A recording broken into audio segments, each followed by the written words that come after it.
Hiya, it's Amanda here from Lolli Lulu Crafts, and today we're going to be taking a look at the Spellinders Betterpress. Basically, it is a letterpress system.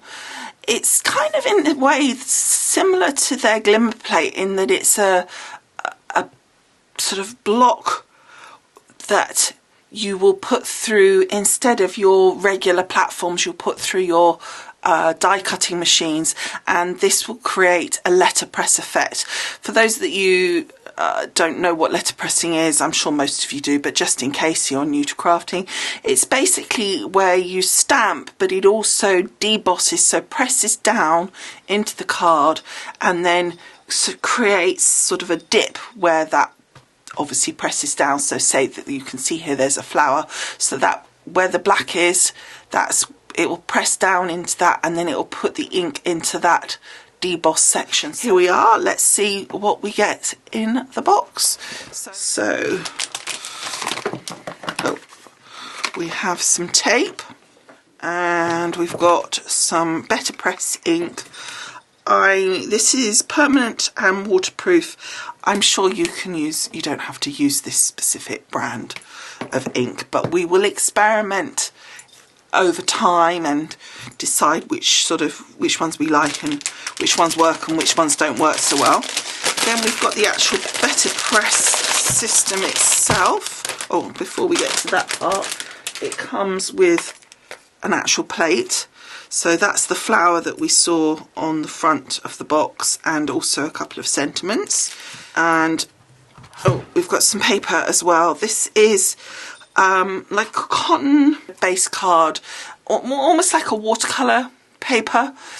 So now the actual system itself. So we've got our,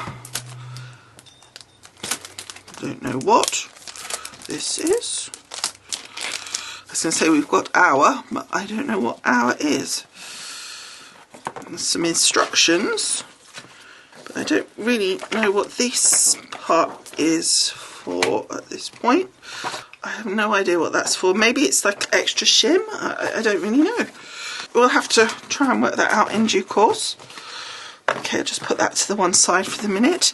Then we've got the top plate, which I think this part is the bit that you put your paper on, or your cardstock.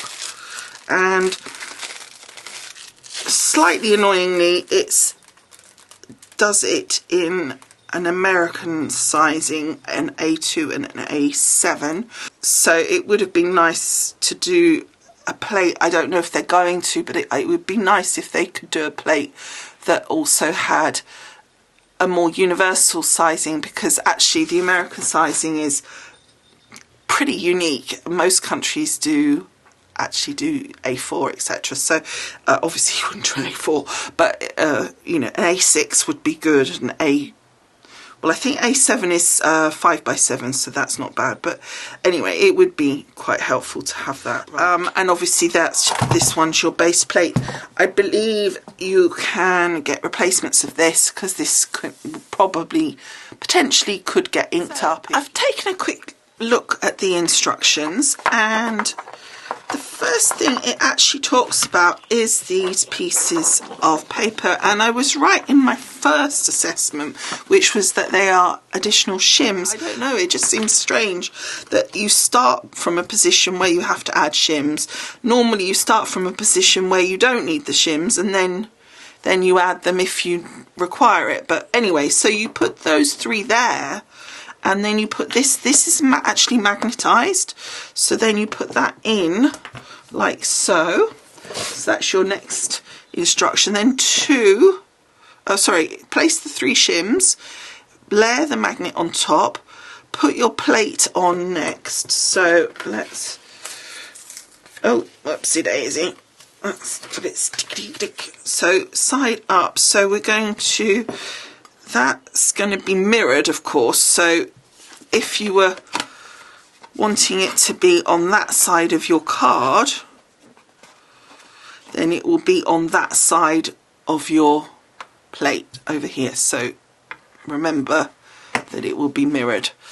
So we're going to position it. So position those how you want them. So then we'll move that over. Then it says take your panel, your card. The word here, it's a bit hard to see, the Betterpress is the right side up, so you just flip it over and position it on here. So we're going to use the piece of cardstock that was in, actually I need to think about the fact that I'm going to be putting some tape, so I want to put the tape at the bottom and along the top and the bottom, is because I don't want it to be where that's quite close to the edge and I'll end up taping, putting tape where I want ink to go. So put some tape there and a little bit up here. I don't know if we really need more than that or whether that's enough. It's done it on all four sides on the example, so we'll just do that for now just to be sure that it's not going to be moving around. So it says do that. So then we're going to get our ink pad, and at this point of course I guess is when you might make a mess of your plate.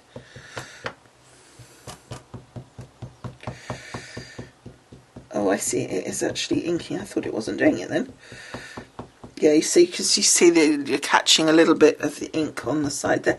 I'm assuming that that's not going to be an issue. Okay, so now carefully line it up and don't press it down at this point, and then just pick it up using the handle, and then I'm going to feed it through my machine.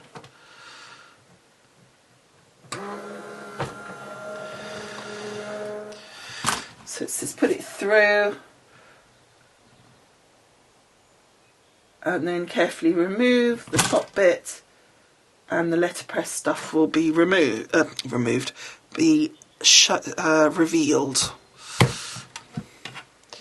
Oh, that came out really nicely. Can you see? I don't know if you can catch the actual debossing part of it. Let me take it off the plate. Let's see if you can catch. I don't know if you can just see. I decided just to insert a couple of photos here because I think you can see the debossing a lot better than you could on the camera with the lights, so hopefully that shows you a little bit better what it comes out like. Okay, so that is the Betterpress system. So we will do more videos on this. There are quite a number of different plates, but for now I hope you have enjoyed taking a look at this Betterpress system with me, and I hope you found it interesting, and I look forward to seeing you again next time. Thanks so much for watching. Bye.